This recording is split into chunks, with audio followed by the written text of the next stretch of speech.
रोहित शेट्टीच्या घराबाहेर गोळीबार केल्याप्रकरणी आरोपपत्र दाखल करण्यात आलंय।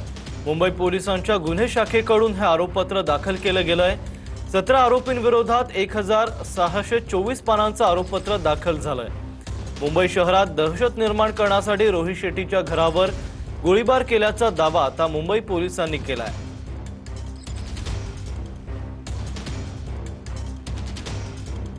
तर मुंबईत दहशत निर्माण करण्यासाठी गोळीबार केल्याचा दावा करण्यात येतोय। मुंबईत दहशत निर्माण करण्यासाठी रोहित शेट्टीच्या घराबाहेर गोळीबार करण्यात आला।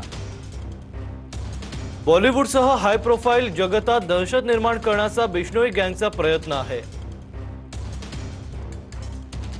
अटक केलेल्या 15 आणि फरार 2 आरोपींविरोधात आरोपपत्र सादर करण्यात आलंय। 17 आरोपींविरोधात 1624 पानांचं आरोपपत्र दाखल करण्यात आलंय।